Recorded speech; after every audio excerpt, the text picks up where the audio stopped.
Okay, hello, welcome to Able Diaries. We are live again from the Society building. We've had a busy morning already. I feel like we've already done half a day this morning, if you know what I mean. I do. Well, I was up late getting ready for World Book Day, up early, getting everybody into their costumes, into the office at 7. But I love it. I genuinely feel, not my work is done by midday, but not taking the kids to school, it's a bit of a sidetrack here, but not taking the kids to school, I get my best hours in the office from like 7:45 to 1 o'clock.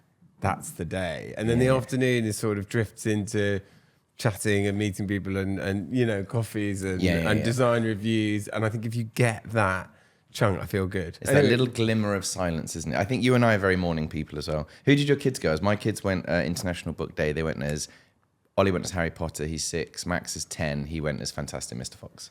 A lot of Harry Potter vibes. That's good.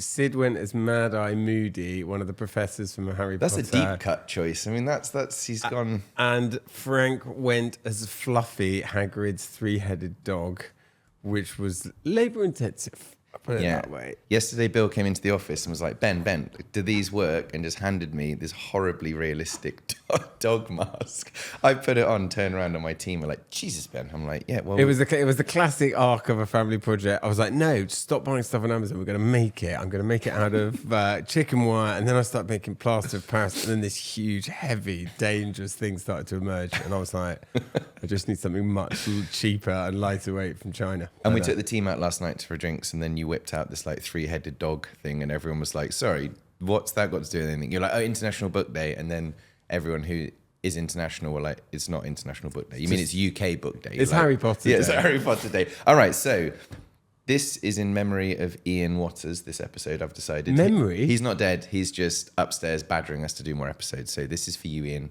You know, he was like, when are you going to... We missed 1 week, and he was like, I'm annoyed. You missed a week. You know that phrase... You don't want to please, be everything to 10% of people rather than, go on, something to everyone. I'm everything to Ian, to you, Ian. No, but look, hey, big shout out to Bloom Construction, who are our core listenership. That transpires. There are others, but they're in our workspace, so they mention it. And it makes us feel good when we get a bit of feedback in person. Guys, like and comment on the YouTube. We've still got lots of Spotify listeners. Less on YouTube. Not that that's irrelevant. Yeah, okay. So news first then. Go on, you can do your first news. Like Patrick Schumacher, he's gone big. Hey, they're my news. I know you can... I've written them on a big board so that because I'm old now.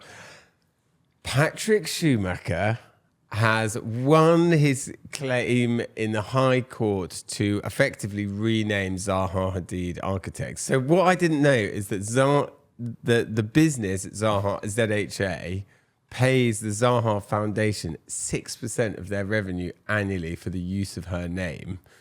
And 6% of their revenue is tens of millions, if not hundreds of millions. And they went to court and he lost, and it's gone to the High Court and he has won. And it's a bit of an insider industry thing. I can't see why anyone else cares about it. But he is a sort of, he's a Marmite figure, Patrick Schumacher, and I think this is about how much of the success they have now is about her brand and how much it's about the fact that they champion parametricism, and that is a big part of architecture. The whole thing was like, will it survive? It has more than survived and thrived. Although he's quite divisive, he's straight talking, visionary in lots of ways, and this felt like a big story that they're going to rebrand. I mean, they'll probably rebrand as ZHAT or something. I can't imagine they're going to do a huge thing. But actually, what it's going to do is it's going to give them tens, if not hundreds of millions additional working capital or income. So I would expect to see them like fly and grow and use that money on R&D and do loads of amazing stuff. So yeah, that was that. But it's sort of fascinating watching other architecture practices, the way that they try and sustain like legacy finance, like like, are you going to hand it over to the next like level? When you do that, what systems are you going to put in place to maybe ensure there's pensions? And how I think every big architecture practice, they get to that point where the founders get 60, 70 plus. What systems do they have in place? Are they going to hand over? Is it a management buyout? Is it an EOT? Do you license the Zaha name to a trust? I mean, that's that was a lot of forward thinking on her part. Yeah, and it's almost like, was it forward thinking? Because she died sort of quite suddenly, but yeah, it's about whose benefit is it for the end of the cycle. It's why these kind of 6th or 7th generation businesses are so good, because they've been through some of those troubles and they've got systems to iron it out. Whereas these companies that grow and evolve in 20 years, and that's the first time they hit it. I think how you survive a founder, yeah, big one. But yeah, it's interesting. Well, my news is that they finally topped out the Sagrada Familia, which is like one of my favorite buildings in the world. If you don't know, it's one of the most beautiful. Why is it? I don't get it. Do you not get it? Well, Some people, I was looking at the comments, some people hate it. And I'm like... It's not that I hate it, but I don't get this pilgrimage. If you don't know what this is the most beautiful cathedral in the center of Barcelona. But like Gaudi, he's basically did these designs maybe like 150 years ago. Sure. And these designs were impossible to sort of build. And they have run out of money, so they had to open it as a tourist attraction. And that money has allowed them to continually build and create a design that they knew would take 150 years to build. Like some of the systems to make the very top of it are so complicated. Anyway, I think people either hate it. I don't hate it. No, don't put me in But I went as a first-year architecture student, and it was the first time I went to a cathedral, that was so bright, so colourful. I was like, this is like, when you go inside, it's like a multicolored like rainbow cave, and you're like, and it's so bright and airy, but also the structural engineering behind it is incredible. So we worked with a load of guys at Arup, and this was probably 10 years ago, they did a talk, and apparently loads of people at Arup do like a 1-year placement or 2-year placement where they go to Barcelona, and all the parametric design is so complicated that it's like a fun thing. Everyone gets to do one tour of it. And it's like the most advanced parametrics and like the way they do all the stone carving. Anyway, the very top of it is this incredibly complicated like knuckle that goes on top, and they've just craned it in, and it's now topped out, and they started building it 150 years ago. And it's just one of the most incredibly optimistic buildings, but also like I mean, if you don't like it, I can see why people. No, it's not that I don't like the design. I like that there's this mad project that doesn't have to obey any of the traditional rules, and is a passion project for thousands of people. And you know, in the old days when the church was at the height of its power, they must have mobilized thousands of people on a slave wage to deliver these empires. And those buildings are still here from the 14th century and the 15th century.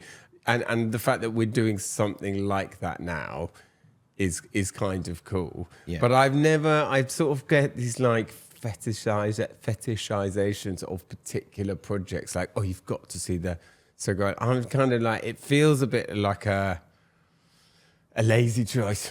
Well, interestingly, you went to an event last year or year before? We went with Molly in Barcelona. Where are we going? Barcelona. We went to Barcelona.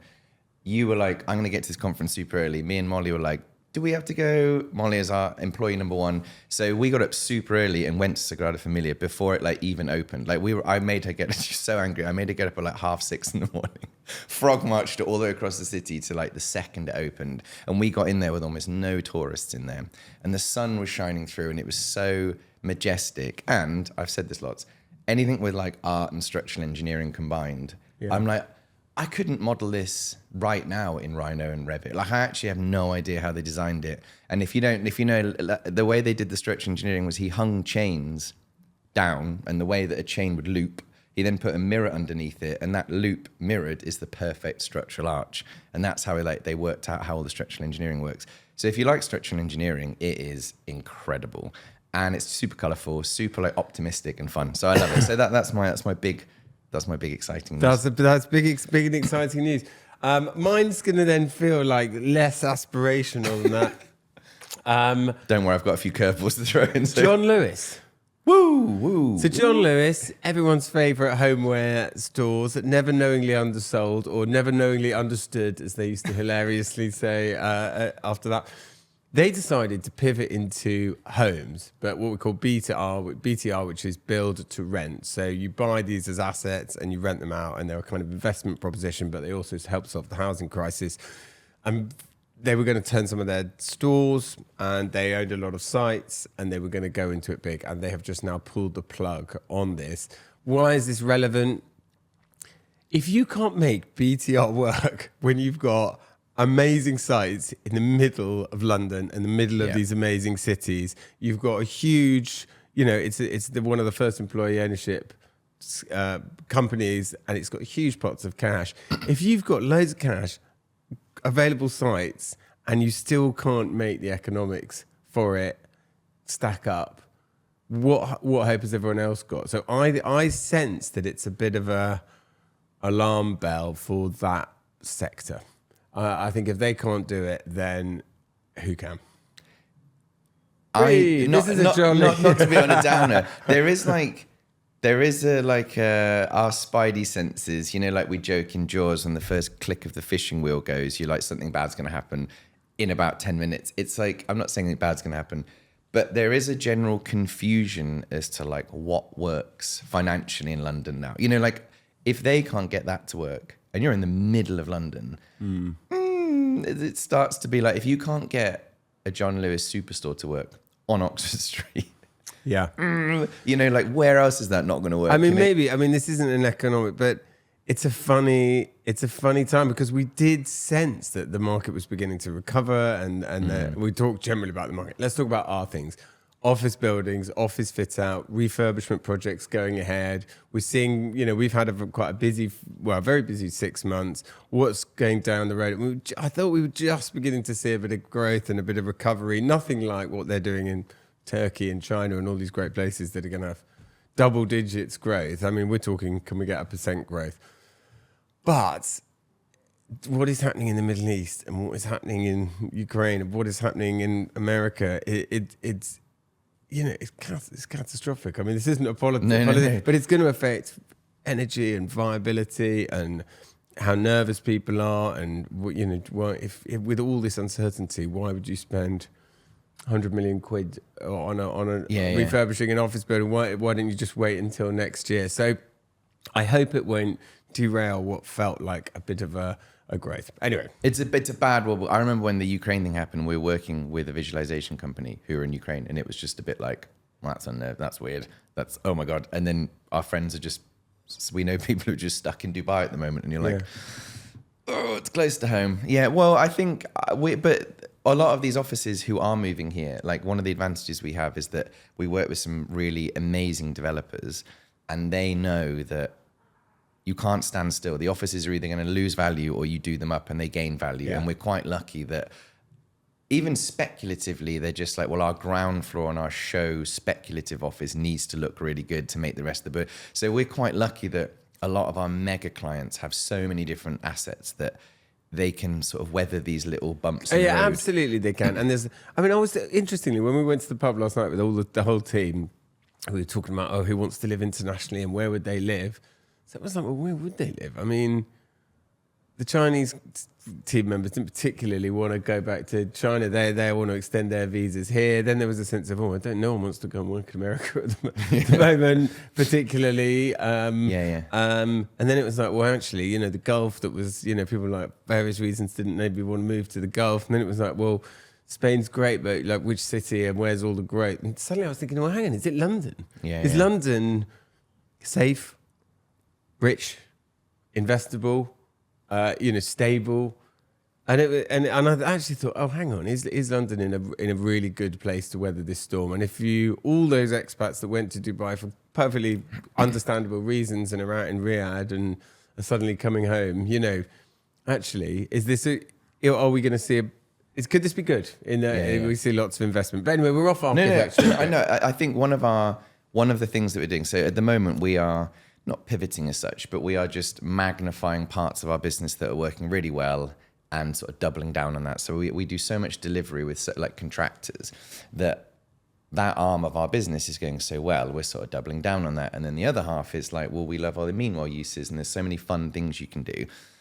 I walk around here, and this came from a chat we had in the pub yesterday about like where to live. If people could live cheaply in the centre of London, this would be like a win-win for everyone. Like the wages aren't going up very high, but rent and the cost of a house is sort of so high. But a little bit like pop-up retail units, if we could just create some sort of meanwhile temporary accommodation for a year for people, all of our team would snap that up immediately. Like if there's something in the middle of town, like these old department stores, what you can't turn them into. I'm not saying a shanty town. This is launching a big idea. Yeah, Ben. but like, this is a big. it's like if you could, it's got all the lifts, all the toilets, all the infrastructure. You're telling me you can't make little sleeping pods for? I know half of our team would snap that up for a year. Like would snap it up. Yeah. So like I'm a bit like, I think there's hopefully that never happens, but I don't know why. Am I suggesting social housing basically?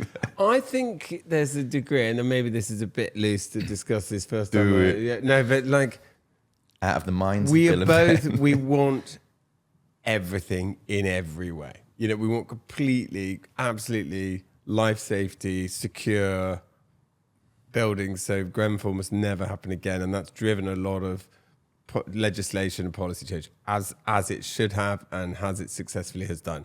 But that's also put a big burden on the cost and on designers, and so it's raised the bar of what needs to be delivered, which is fine.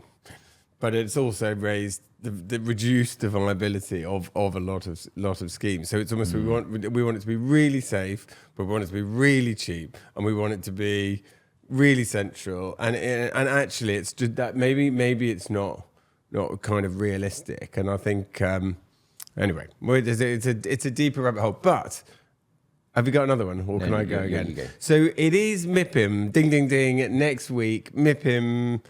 Not a big piss up in the south of France, as it's sometimes claimed. Yes, there's a lots of blue suits, but it's a... Do you have your blue suit ready? I do, and a green one. Yeah. It's a property conference in Cannes, 200,000 delegates, another 200,000 people that come and mill around Café Roma and the various bars outside. Half the London property industry goes. Yes, there are lots of things to criticise. Like it used to be a bit of a boys' club. Is it a waste of money? Do you learn anything? I love it. Partly you get a bit of sunshine, but you do get time with people who are not rushing back to the office, who are not rushing home, who are not doing childcare, and you get a sense of some of the things that we've discussed, like what is growing. The rumour, again, like last year, it's going to be beds, meds and sheds, which means beds, residential, meds, healthcare facilities, sheds, big industrial. And I'll be interested to hear if defence is on the agenda. It used to be a big sort of taboo investment piece, and I'll be interested to see what people are saying about that. There's loads of different pavilions. There's London, there's Manchester, there's Istanbul, there's Oman, there's Kazakhstan, there's, and you wander around a kind of Disneyland of different pavilions, each one showing even more aspirational master plan models than the one next door. But you do get access to people. I met I didn't meet the mayor. I stood near the mayor while he told us all what his vision for London. Mayor. Yeah, I heard me, Mayor.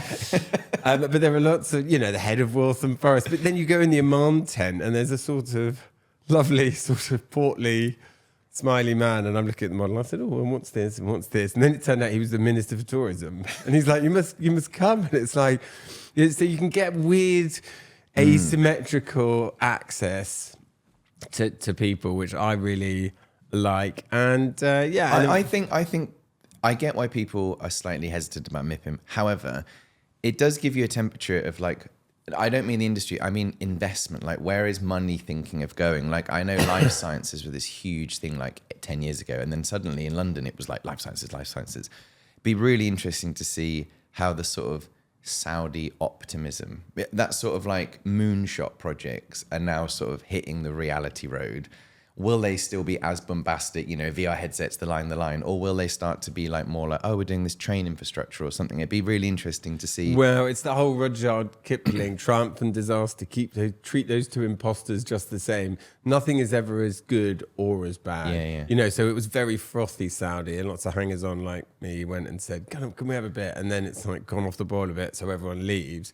Whereas actually the Bureau Happold, who have been there for 40 years, the Mott McDonald's who are on the ground delivering it, they'll still be there when the ships come. It'd be and interesting go. to see what the Manchester stand is like. I know that I'm probably fudging my way through the BAFTAs or the Brits. I can't remember. Maybe the BAFTAs or the Brits. And this huge cultural event that happens every year wasn't in London. It was in Manchester, and it was seen as a huge success.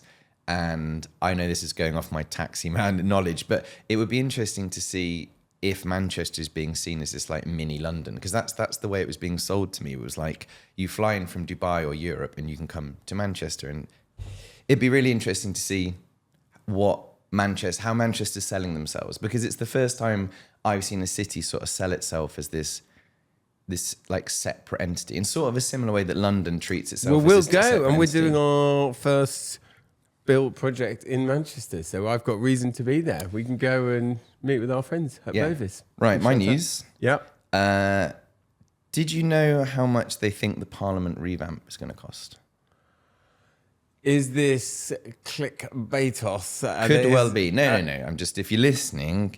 Okay, let me have a guess. Okay. How much do they? It's going to come in at some 600 million. Close. Oh. Close. And by close, I mean absolutely nowhere near. No. But what did you refer to investing money as fetishization of like Sagrada Familia? Would you say that investing tons of money in the House of Commons is far more important than investing money in the cathedral, for example? I would say that, Okay, yeah. fine. Say the Conservatives are calling for a proposed renovation of the House of Commons to be paused and refocused over concerns about the costs running into almost 40 billion to take 61 years to complete. That's what the report's coming back as. So the project team has warned delay of the restoration building is costing £1.5 million a week to maintain. So by doing nothing, that's how much temporary works are costing a week. I'm gonna risk wading into a political. Here we go. Do it. Like the center of our government is the center of our power, and the home of democracy in the UK. You know, I think you've got to spend money on it and do it. I'm going to go out on a limb. I think we should pay our MPs really well. This, I think if you want to attract talent and let people not, worry about the concerns we've elected them to worry about, they shouldn't be saying, "Oh, hang on, I need 10 grand of some dodgy donor." It's like, get rid of all that and pay for it out of the taxpayer. I shouldn't be worrying about, how my second home and my parliamentary allowance. I'd like build a great facility where MPs can stay, in London, in comfort, get on with the job that they're elected to do. I think this idea where every holding people to account for every penny and making them spend a lot of their energy. I mean, I'm going off around it, but spending a lot of energy justifying small claims when in private business and even in public business, there's money swirling around to entertain people and take them to events and stuff. So yes, I can't think of a better use of money, and also 40 million. I mean, billion. Oh, billion. Yeah. Yeah, 40 billion. It's punchy. That is a lot. I know cost consultants. I want to be in the room with oh, it's bad. It's coming in at 41 billion. But that's always it's plus or minus 40%. It depends the scale of the work, which bits really need to be. I mean, the alternative, it's not unlike any asset.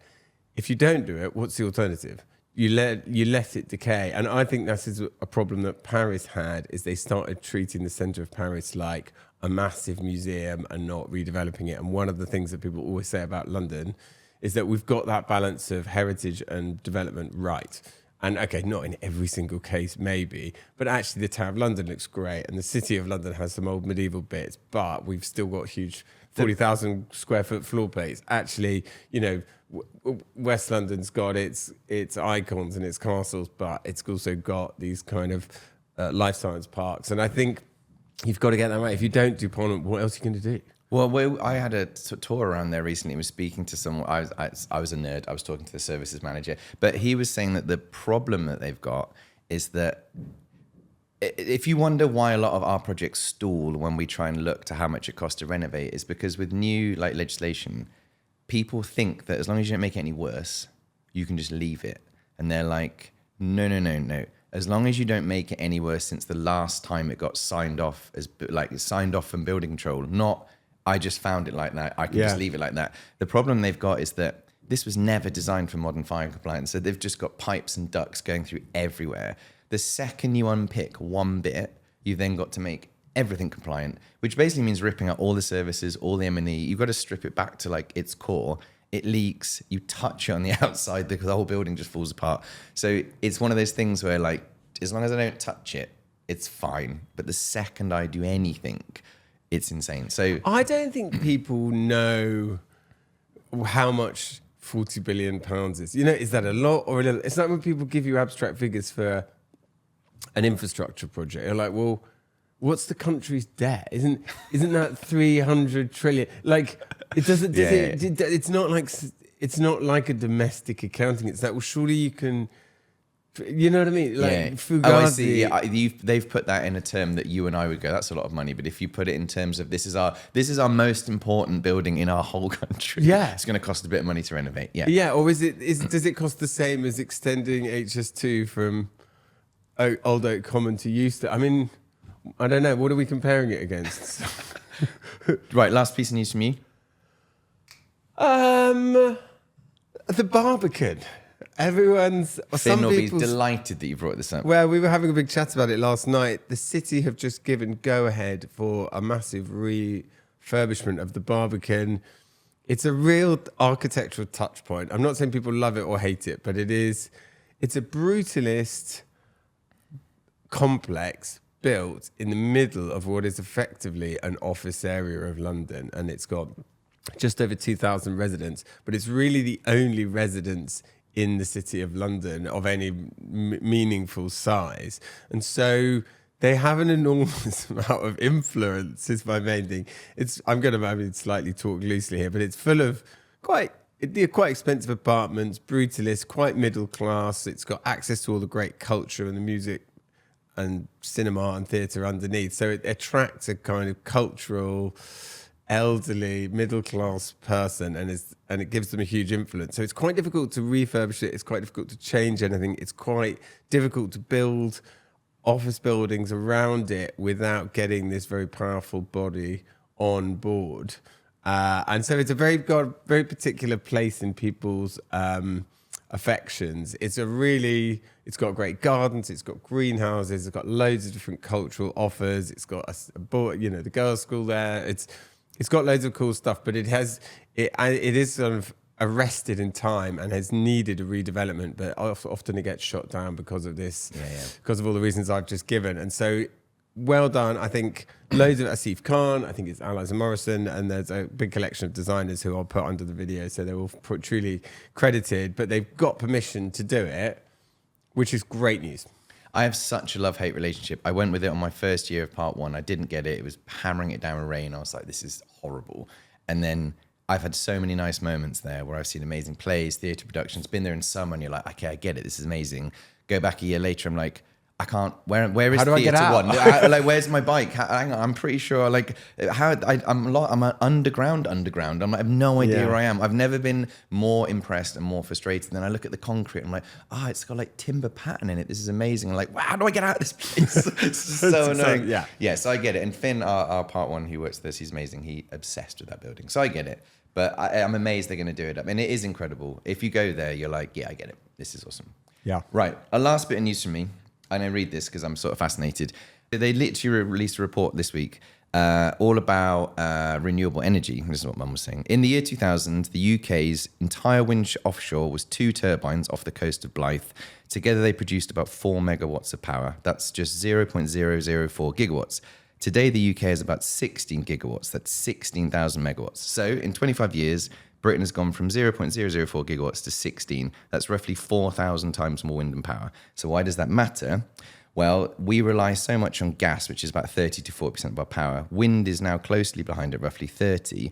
And we are apparently going to increase this from 16 gigawatts to 50 gigawatts by 2030, which means, why is this important for architects? All that power has to come onshore somehow, which means they're doing massive new substations, grid hubs, battery storage sites, hydrogen plants, upgraded ports, factories building turbine components.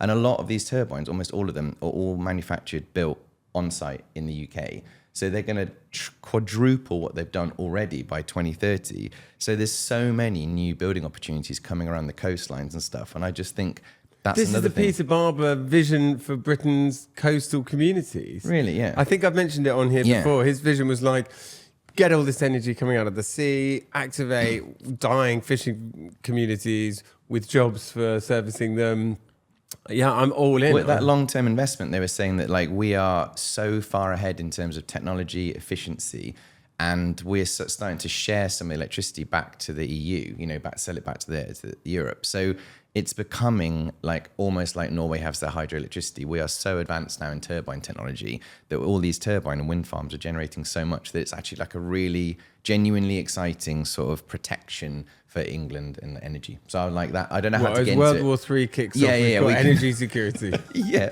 On it's that never been more bombshell. prevalent. Right. Thank you. Yeah. Bye.